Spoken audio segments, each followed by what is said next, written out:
Look at the pros and cons of this unlimited leave with two of our guests. First, Tom Jelneck. He runs the On Target Web Solutions. And joining me right here live in the studio, Peter Morici from the University of Maryland. Welcome to both of you guys. Tom, let me start with you. This idea of unlimited paternity leave isn't necessarily new. A lot of countries have plenty of paternity leave. Why this? Why now? Why tech companies in the United States? Great question. And so in the tech world, we're seeing so much competition to get the best, right? We want the brightest. We want the most versatile. We want the most motivated employees that we can get. So I really think that they're having to really up their game when it comes down to being competitive in benefits. Okay, but if it's about getting employees, I mean, the simple solution is just why don't you just pay people more? I mean, wouldn't that attract people to come to your company? Sure, and that's certainly one of the ways, but think about it this way. We want innovative people in our businesses, right? We want creative people. So the more time we give them, the more life balance and work-life balance we give them, the happier and the more motivated they're going to be. The theory is it helps impact the bottom line. Yeah. Tom, I think if you took a poll of people on my business team or anybody else in this office, for example, I can't find one person who'd be against having more vacation time. Peter Morici, are you for this or against this? Well, I'm for companies doing what they think is appropriate for their employees. For example, if they think it's appropriate and they can afford to give them maternity leave, that's good. Certainly, we don't get zero. That graphic was absurd. I don't know anybody who doesn't get vacation time. How many weeks of vacation do you get a year? I'm not going to tell you. Yeah, of course not. You don't want anybody to know. But the fact is you do get vacation time. Leaving the marketplace to do this, competition among those tech firms will determine what they can afford, what is appropriate. You're basically against federally mandated you got it. leave. Think so about you're not this. against leave. You just don't want the government to tell the companies how much leave they should give. Am I right? When I did this story about 3 or 4 months ago on a local station in Washington, someone pointed out in Norway, it's a very different notion to have 50 weeks of imposed maternity leave when you're running a hardware store with only 11 employees. So if you ran a company, how much maternity leave would you give your employees? Depends on what kind of company it was. I don't think I could give somebody a year off if I was running a company with only 8 employees because I would miss that one employee too much. Also, you have to consider the culture of the organization. I think if you gave in some U.S. government agencies unlimited vacation time, why, nothing would ever get done. I'm all in favor of giving unlimited vacation time to the people that work at the IRS, because then there wouldn't be any more tax audits. Hold on, they'd be off all the time. You are a professor. I know how much vacation time you get. It's substantial. You manage your time. You get things done. You get to your projects, right? I basically take 2 weeks off a year, 2.5 weeks off a year. That's it. All right. Tom, does what Peter say, does that make sense that we shouldn't have government being involved in telling companies how much they give? If the companies want to give away vacation days, go right ahead. What's the problem with that? So here's one of the other problems with the businesses, right? So a lot of companies let vacation time accrue and roll over.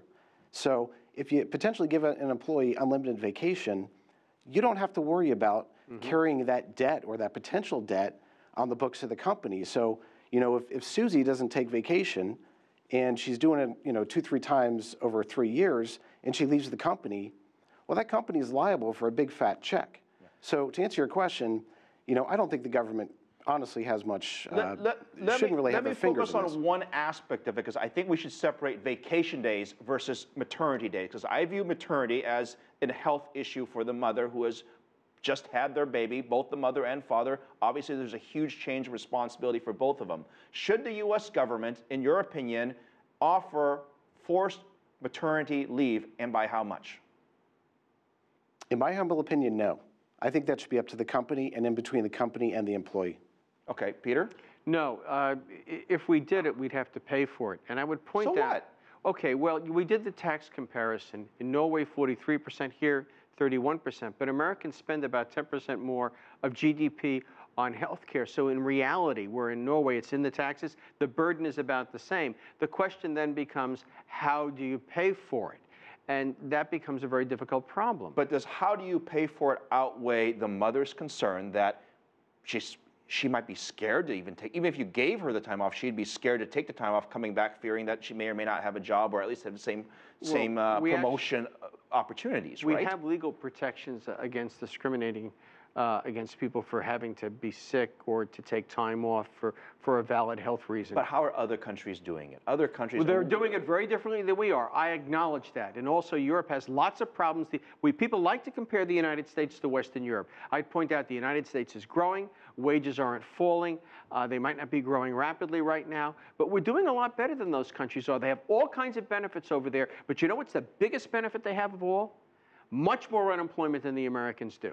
All right. And all right. the other but thing is, let's be honest, that's a different conversation. Also, Europe now has an economy. The EU is larger by GDP than the United States. I bet you I can tick off really quickly a lot of American innovations. Over in Europe, they're on vacation. They're not innovating. They're at the beach. Tom, what do you tell mothers who say, look, I want to have this maternity leave. I'd like the government to give incentive to companies to allow me to have time to take care of my newborn child. Why can't we have a month, 2 months, 3 months? I mean, can't we start with something in this country?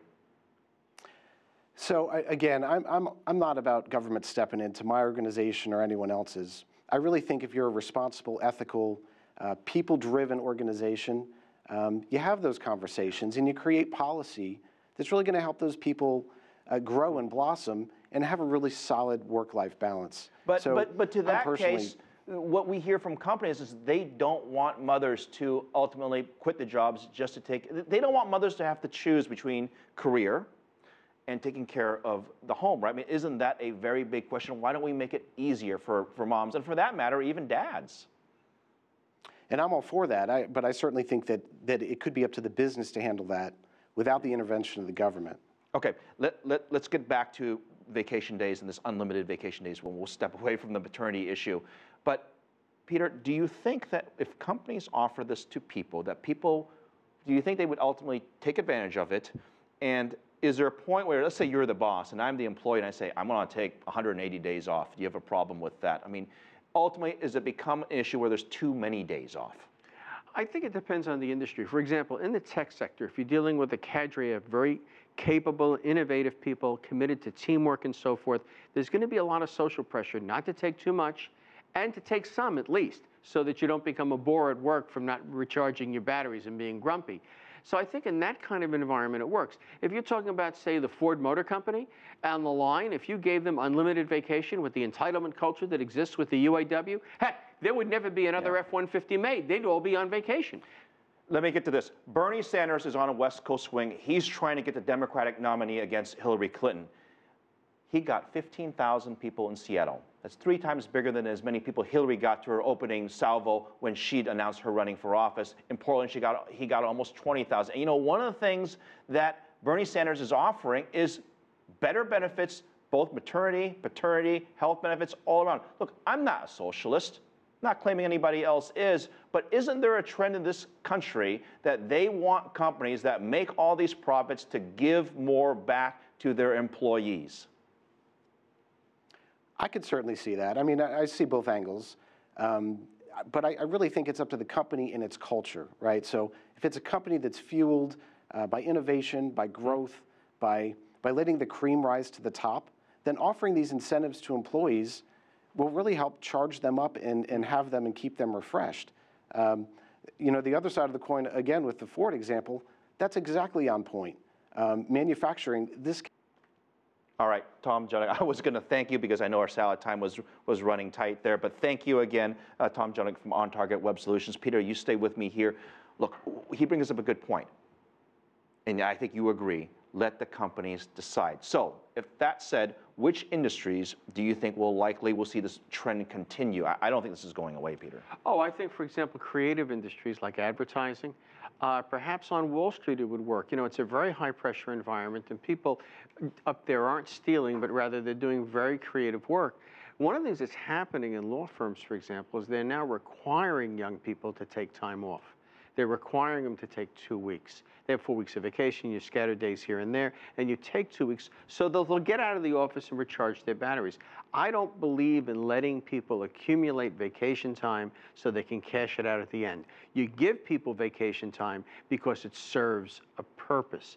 So, you know, those kinds of industries where there's creative stuff going on, but where work is regimented for some reason or another. For example, building the roads. road work. Yeah, obviously you've got to be there for that.